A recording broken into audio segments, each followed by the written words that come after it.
Halo pemirsa, DPR menggugat Menteri Kehutanan untuk mundur. Di Sumatera bencana mengungkap mafia kayu. Di Jakarta, Roy Suryo laporkan musuhnya soal manipulasi data digital. Sementara kereta cepat kini jadi beban utang, memaksa Menkeu pun meminta keringanan. Ia juga akan berangkat ke Tiongkok. Dan yang paling pedih, tragedi 8-0 Timnas Putri di lapangan hijau. Semua informasi-informasi ini kami hadirkan dalam Sindo News 5, saya Yudi Handoyo.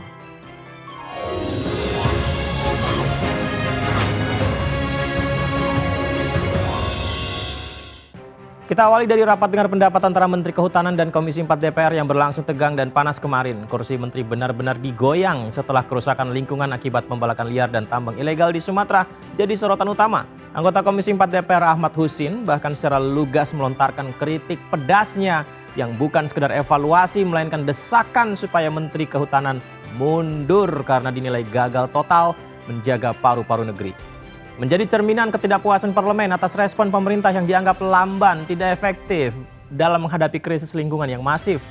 Desakan mundur pemirsa bukan tanpa alasan. Ini adalah alarm keras dari rakyat yang melihat hutan Indonesia terus terkikis, apalagi rakyat yang menjadi korban. Apakah kritik tajam DPR ini akan direspon dengan perbaikan kinerja? Ataukah justru berujung pada perombakan kabinet? Siapa sebenarnya yang paling bertanggung jawab atas pembiaran kejahatan lingkungan yang kini merenggut nyawa korban banjir dan longsor? Penjelasan Pak Menteri melebar ke mana-mana. Seharusnya ini Pak Menteri fokus. Kesian korban jiwa di sana. Kalau saya lihat Pak Menteri nggak punya hati nurani. Kenapa ya gitu? Saya ikuti perjalanan Pak Menteri waktu ke NTT. Saya minta Pak Menteri aja ke Mutis. Padahal itu bakal akan terjadi seperti Sumatera. Pak Menteri pilih persiar ke Rote. Apa-apaan ini? Sehingga apa yang Pak Menteri sampaikan di sini dan paparkan tidak sejalan. Pak Menteri lihat nggak bencana Sumatera? Seharusnya izin semua di stop. Pak Menteri harus jelaskan.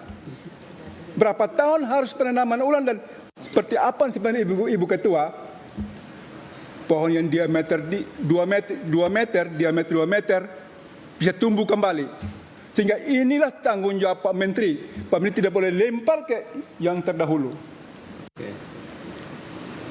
Kalau Pak Menteri punya hati nurani, apa yang disampaikan Pak Wakil Ketua, Pak Marjohan, yang tadi Pak Menteri katakan melalui ayat hadis, akhirnya terjadi. Sehingga mohon izin teman-teman Komisi 4 saya keras karena saya paling hatinya kasih. Luar biasa. Sehingga saya saran Pak Menteri, kalau Pak Menteri nggak mampu mundur aja Pak Menteri. Pak Menteri nggak paham tentang kehutanan. Kenapa saya katakan gitu? Saya contoh di Tapanuli Selatan.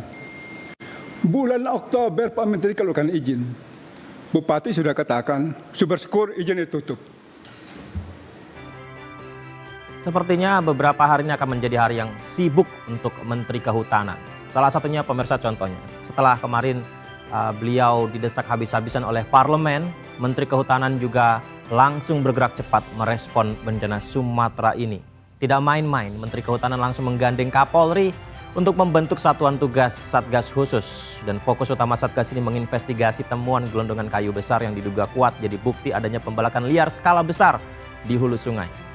Ya, seperti gambar yang kita saksikan ini pemirsa, bagaimana mungkin kayu-kayu yang bertumpuk seperti ini adalah pasca banjir dan tumbang karena alami, karena lapuk. Ya, hal ini tentu banyak yang menyaksikan ya.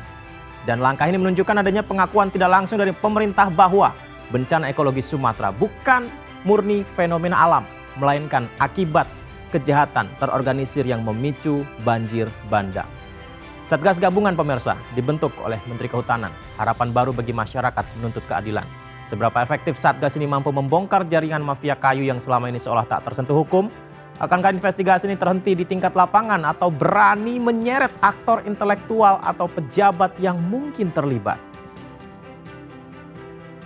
Bahwa antara Kementerian Kehutanan dan Kepolisian negara Republik Indonesia sudah ada MOU yang ditandatangani, Memorandum of Understanding, di mana kami sepakat untuk sama-sama kami minta bantuan kepada Kapolri untuk menjaga hutan kita. Nah, berdasarkan MOU itu kami berharap concern publik ya yang sekarang muncul beberapa hari ini pasca banjir, yaitu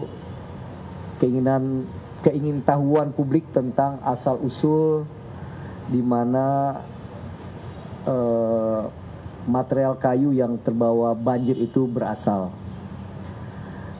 Kami sudah ada data-data awal melalui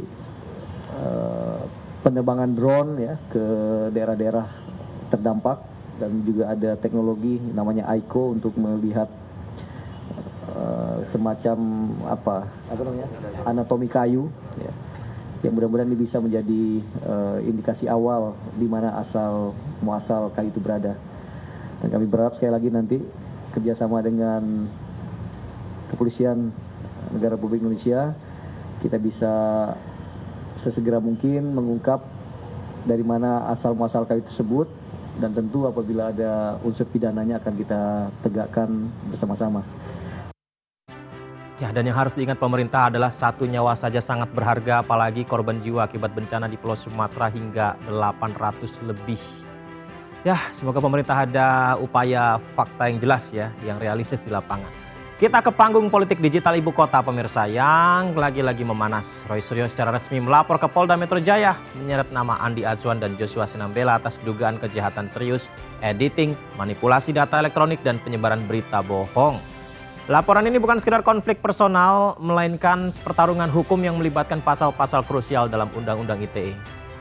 Kasus yang disoroti kembali betapa tipisnya batas antara kritik dan juga tindak pidana di ruang digital. Laporan Roy Suryo ini membuka babak baru di mana senjata utamanya kini adalah teknologi dan pasal karet ITE. Mampukah penyidik membuktikan adanya unsur kejahatan manipulasi data yang dituduhkan? Atau ini hanya manuver hukum untuk membungkam kritik saja?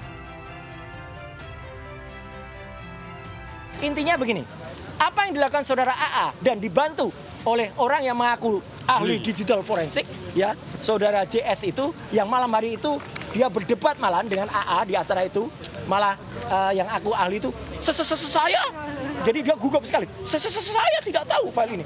Padahal AA itu mengatakan filenya dari dia. Dan apa yang dilakukan oleh yang mengaku ahli itu, dia mengatakan dengan lantang, saya punya scan asli dan ditunjukkan pada YouTube pada saat DF Talk, ya, Digital Forensic Talk. Jadi itu juga nggak benar, nggak boleh, kata ahli hukum kita, Pak Sang Haji, seorang ahli membocorkan file. Ya, dia membocorkan itu pada tayangan YouTube-nya. Ya, soal dugaan ijazah ini semuanya rame-rame berangkat untuk melaporkan ya.